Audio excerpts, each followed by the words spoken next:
포물선 운동을 정리했고 이제 등속 원운동에 대한 내용을 정리하겠습니다. 여러분이 등속 원운동에 대한 내용은 이미 이전부터 쭉 들어왔기 때문에 생소하진 않을 거예요. 속력이 일정하되 방향은 계속 변하는 운동으로 원궤도를 그리는 운동 이렇게 알고 있을 겁니다. 그런데 이 등속 원운동의 실질적인 정의는 다음과 같아요. 일단은 이것부터 정의하겠습니다. 물체가 반경 R로 V라는 속력이 유지된 채 원궤도를 그리는 상황이에요.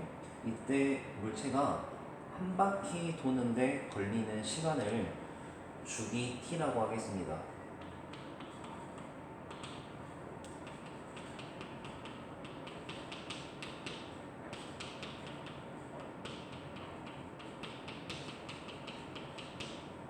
등속원운동의 정의는 이 물체가 단위 시간 동안 회전하면서 변화하는 각도의 양이 고정된다는 거예요.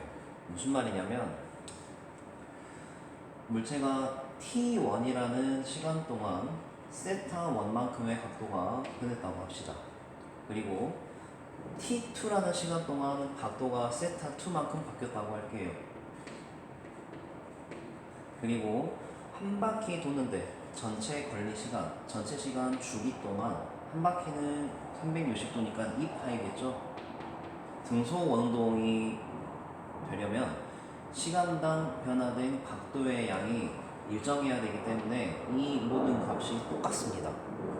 이때 한 바퀴 도는데 걸리는 시간으로 나눈 이 값을 우리는 각속도라고 부를 거예요. 그러면 이 각속도와 우리가 알고 있는 이 속도, 선속도라고 부르거든요. 그 선속도의 관계를 구해보겠습니다. 이 물체가 한 바퀴 도는데 걸리는 시간 분의 물체가 한 바퀴 이동한 거리, 원주겠죠? 2파이 r. 이게 물체의 선속력일 거예요. 이동한 전체 길이를 전체 걸린 시간으로 나눈 값은 속력이었죠. 시간분의 이동 거리가. 그런데 여기에서 t분의 2파이는 우리가 아까 정의하기를 각속도 오메가라고 하였습니다. 따라서 물체의 선속력은 반경과 각속도의 곱으로 정의가 돼요. 자, 이제 구심 가속도에 대해서 정의를 할게요. 자, 물체가 반경 R로 등속원 운동을 하고 있는 그 일부분을 따로 떼어왔습니다. d세타라는 극소 각도 변화가 생기는 동안 물체의 속도는 V1에서 V2만큼 바뀌었다고 할게요. 여러분, 이거는 속력의 크기는 변함이 없지만 방향은 바뀌기 때문에 속도는 변하고 있는 거예요. 다시 등속 원동은 속력의 크기에는 변함이 없지만 방향이 계속 바뀌고 있기 때문에 이거는 가속도 운동입니다. 속도가 바뀌고 있으니까요. 자, 그러면 이 기하 구조에서 우리가 뽑아낼 수 있는 첫 번째 관계는 물체가 이렇게 dr만큼 위치가 변화하는 동안 그 위치 변화 dr은 r과 각도 변화 d세타의 곱으로 정의가 될 겁니다. 자, 그 다음에 우리는 속도의 변화량을 알아야 가속도를 구할 수 있겠죠? 화살표 길이를 조금만 더 키울게요. 자, V1, 그 다음에 여기 V2. V1을 이렇게 평행이동을 시키겠습니다. 이렇게 평행이동을 시켜서 속도 변화량을 구하고 싶은 거니까 V2, 낮은 속도에서 처음 속도를 뺄게요. 그러면 그 속도 벡터는 이렇게 나타나게 되고 이 속도 변화의 방향이 곧 가속도의 방향이죠. 평행이동 시키면 가속도의 방향은 원의 중심을 향합니다.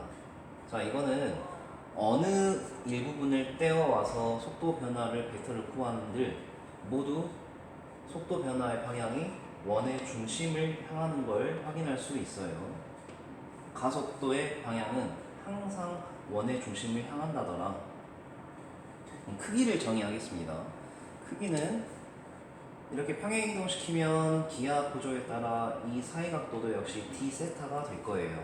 그러면 V 값의 d 세타가 델타 V와 같을 겁니다. 부채꼴에서 호의 길이가 이 사이각도와 반경의 곱으로 정의될 거잖아요. 우리가 알고 싶은 것은 가속도죠. 가속도는 속도에 대한 1차 시간 미분이었습니다. 이거를 이런 식으로 바꿔볼게요.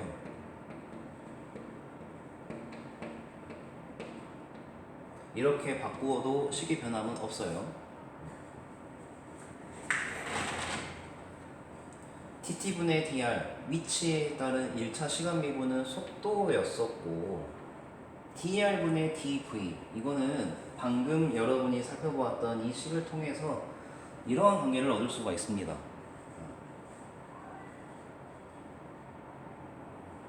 이 식을 이 위의 식으로 나누어 볼게요. 그러면 이거 선생님이 변화량 델타로 썼네요. 이걸 D로 써야 되고 그러면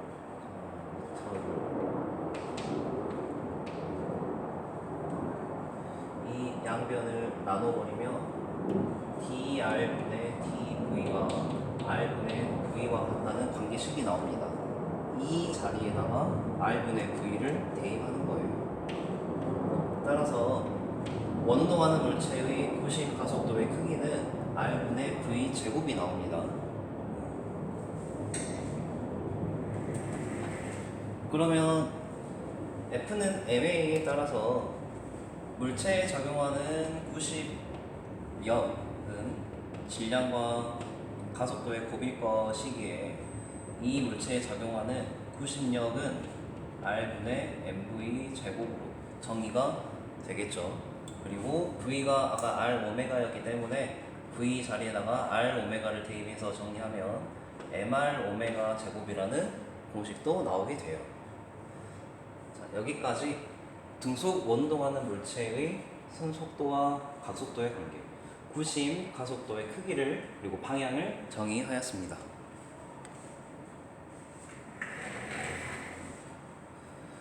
구심력과 주기 그리고 회전 반지름의 관계를 방금 공부했던 내용을 토대로 정리해 볼게요.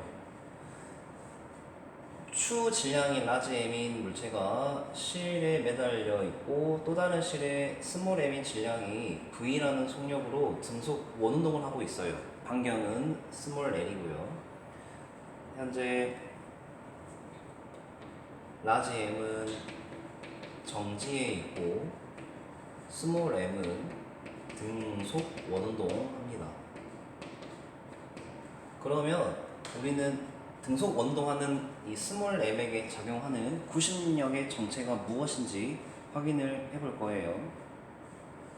일단 라지 m이 정지에 있습니다. 네, 물체에 작용하는 힘들이 평형 관계에 놓여 있다는 거죠. m에게 작용하는 힘은 중력 라지 mg가 있을 것이고 라지 mg와 반대 방향으로 같은 크기만큼의 장력이 작용하고 있는 거예요.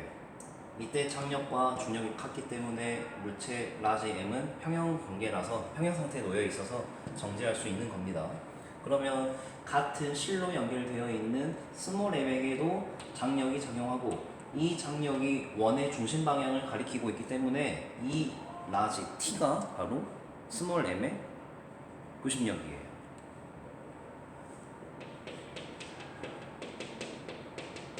구심력은 실의 장력이었다. 그 실의 장력의 크기는 라지 m의 중력이었다 라는 것이죠.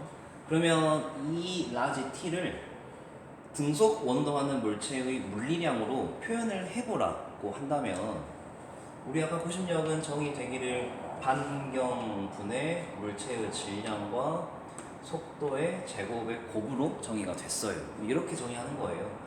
여러분이 착각하기 쉬운 게 R분의 MV 제곱이라는 이 식 자체가 구심력의 실체는 아니다. 이거는 구심력의 크기를 표현하기 위한 하나의 비유일 뿐이며 이 상황에서 물체를 등속 원동시키는 실제 구심력의 역할은 장력, 더 본질적으로 들어가면 라지 m의 중력이다라는 거 헷갈리시면 안 되겠습니다. 그러면 이 관계를 토대로 관계를 파헤쳐 나갈게요. 반경이 일정할 때 주기와 이 라지 m의 관계를 보겠습니다. 자, 이 식을 밑으로 옮겨서 주기의 관계를 알고 싶은 거니까 여러분이 이 속력을 주기로 표현한 이 식을 여기다가 대입을 하면 되겠네요. 라지 m치는 L분의 m t 제곱 4파이 제곱 L 제곱 해서 L이 이렇게 약분되어 가지고 이런 관계식이 나옵니다. L이 일정할 때 회전 반경이 일정한 상황에서는 추의 질량이 무거우면 무거울수록 회전 반경 물체 운동하는 주기가 짧아져요. 그래야겠죠? 그리고 세 번째, 매달려 있는 라지 m이 일정한 상황에서는 어떻습니까? 라지 m이 다시 쓸게요.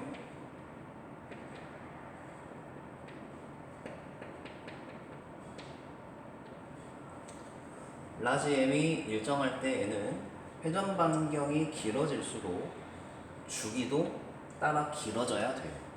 이 관계식 여러분이 구심력의 실체를 구심력을 표현하는 식으로 서술할 수 있을 때 그 관계를 충분히 도출할 수 있을 겁니다. 네, 여기까지가 고급물리학 1단원 운동의 표현과 종류 전반적인 내용이에요. 벡터에 대한 내용을 공부를 했죠. 우리가 이 시간에 여러분에게 추천해드리고 싶은 노래는 아이유의 이지금이라는 노래입니다. 현재라는 어떤 아이유만의 철학이 담겨있는 가사인데요. 이 현재라는 것은 어떤 시점의 상태라고 가정해버리면 그것은 사실로서 고정되어 버린 것이고 그건 단 몇 초 전일지라도 이미 과거가 되어버린 것이에요. 그런 식의 현재는 진정한 현재로 보기에는 애매하죠. 오히려 진정한 현재는 살짝의 미래를 가정합니다.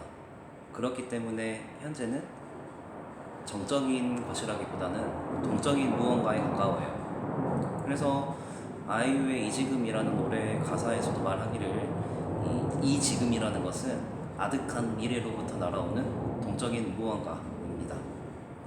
물리학에서도 그런 식으로 표현하죠. 이미 시점의 상태는 사건이라기보다는 동력학으로 표현이 됩니다. 벡터 같은 것이죠.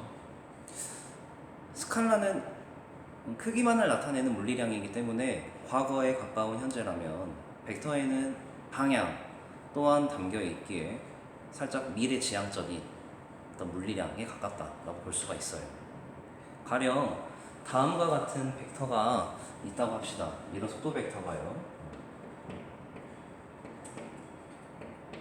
이 속도 벡터가 의미하는 것은 현재뿐만이 아니라 과거에도 미래에도 이렇게 움직일 것이라는 동적인 경향성이 내포되어 있어요. 즉 벡터에는 미래와 과거가 함께 공존해 있습니다. 따라서 이 지금 현재를 살아간다는 것은 과거라는 주춧돌을 발판 삼아 미래라는 이정표를 따라가는 벡터적인 무언가다.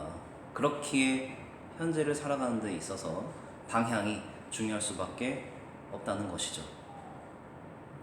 여러분의 이 지금이 가리키고 있는 화살표는 어느 방향을 향하는지 자문해 보셨으면 좋겠습니다.